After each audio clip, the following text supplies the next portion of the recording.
went with the two running backs that you had. Did you decide not to redshirt at least unless you had to use them unless someone was hurt? It's too hard to go through a whole season with two running backs. I mean, we was lucky last year, very lucky. I mean, it was a week when Wendell had the high ankle sprain. We was down to one back.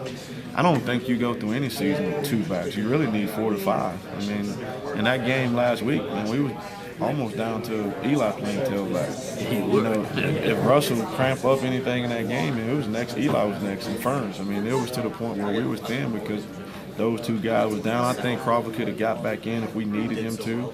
You know, and Kenny got dinged up with the little shoulder a little bit, but, you know, he'll be fine from that, just bruised. So you can't never have enough running backs. That's the position, especially in a game where you run the ball the way you do. Those guys are going to get beat up. So Kennedy reminds me of Jeter when they first came to the Yankees. I was there when he first got there, and they didn't use him. They sent him to minor leagues, and you know, they were screaming for him because they didn't win that year, and of course the next year he came up and they won.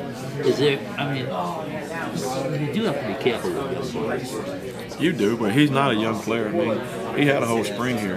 I mean, he had a spring, he had a summer, so you can say that was his redshirt year right there. I mean, he's farther along than any kid I ever coached at this stage. I mean, I don't consider him a freshman. I consider him a seasoned vet. I thought he had his freshman moment game one. Ever since then, he's been locked in and playing. He plays a lot of special team for us. I mean, he plays a lot of our spread stuff with our receivers and running back. I mean, I don't worry about him at all. I mean, he blocks well. I mean, he understands his assignments well.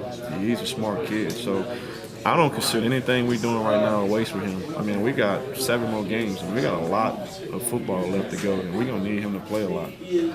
You know what Crawford and Kennedy can do, and McCoy can do when they're healthy. Now is the next step for them to see how they are when they are nicked up a little bit and you need them and you're getting into the meat of your schedule. You got to rely on these guys.